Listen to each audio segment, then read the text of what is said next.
अब हम यहाँ पे देख रहे थे कि हमें यहाँ पे ये कैलकुलेट करना है MPL, APL and elasticity.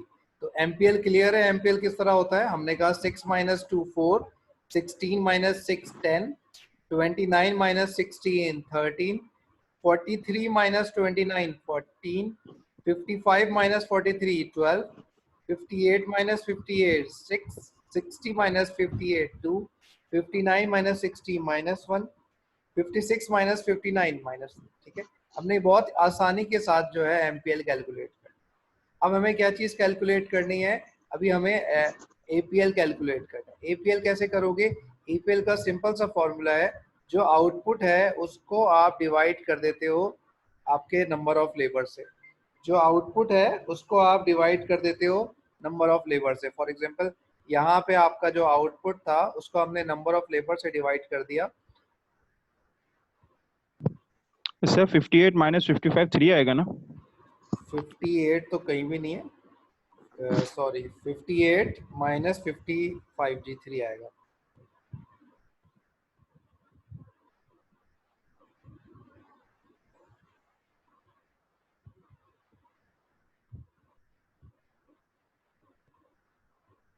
Clear है? ठीक है, ये आपकी एवरेज प्रोडक्ट भी आपके पास निकल आई है। आपको सिंपली आपको क्या करना है? ठीक है, आपको डिवाइड करना है अपने आउटपुट को लेबर से। अब इलास्टिसिटी की बारी है। इलास्टिसिटी कैसे आप निकालोगे?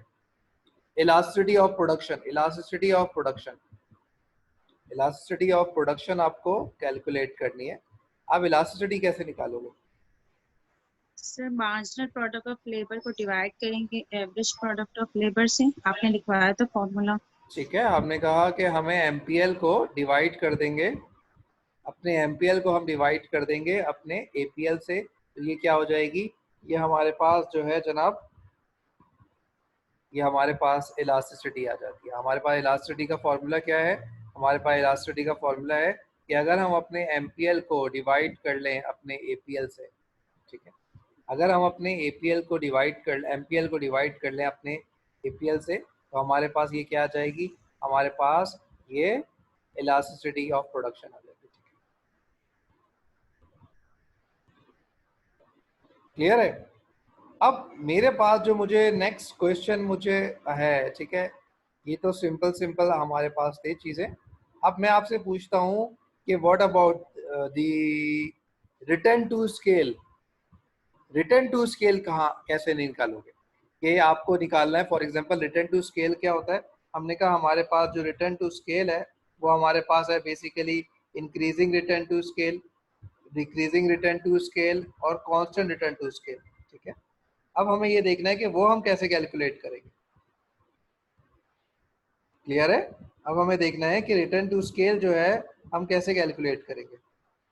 जी, रिटर्न टू स्केल कैलकुलेट करना है। फॉर एग्जांपल किस वक्त जो है कौन से लेबर से लेके कौन से लेबर तक इंक्रीजिंग रिटर्न टू स्केल है, कौन से लेबर से लेके कौन से लेबर तक डिक्रीजिंग रिटर्न टू स्केल है। ठीक है, तो ये हमें चीजें देखनी है। ये कौन साहब है?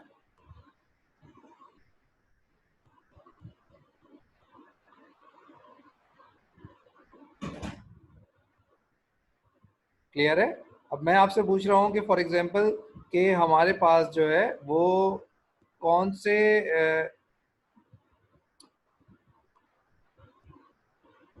आप बताइए इंक्रीजिंग रिटर्न टू स्केल कौन सा है, डिक्रीजिंग रिटर्न टू स्केल कौन सा है। अब इंक्रीजिंग रिटर्न टू स्केल की जब बात करते हैं तो हम बात करते हैं कि जब हम अपने इनपुट को इंक्रीज करेंगे, यानी कि अपने फैक्टर ऑफ प्रोडक्शन को।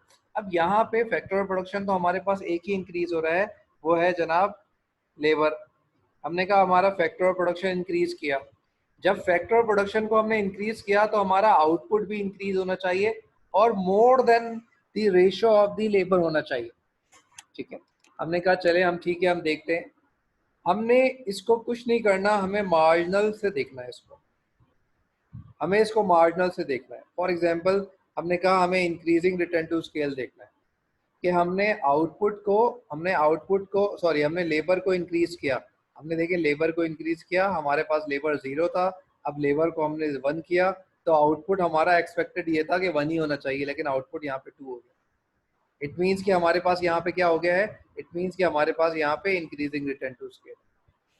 देन अगेन आ जाओ, लेबर को इंक्रीज किया 1 यूनिट से, लेबर को इंक्रीज करते हो 1 यूनिट से, आपका जो मार्जिनल प्रोडक्ट है वो डबल से इंक्रीज हो रहा है।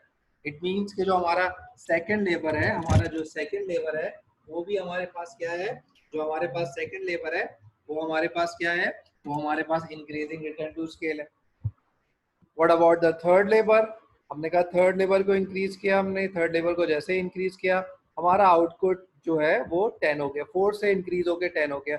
हमने कहा ये भी हमारे पास इंक्रीज है।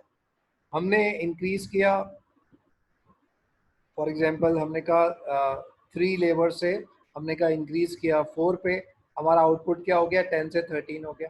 इट मीन्स कि हमारे पास ये जो 14 तक हमारे पास टेबल है, हमने कहा ये हमारे पास सारे इंक्रीजिंग रिटर्न टू स्केल है, ये हमारे पास सारे इंक्रीजिंग रिटर्न टू स्केल है कि जिस तरह हम लेबर को इंक्रीज करते जा रहे हैं, हमारा जो आउटपुट में कंट्रीब्यूशन है लेबर की वो हमारे पास क्या होती जा रही है, वो भी इंक्रीज करती जा रही है।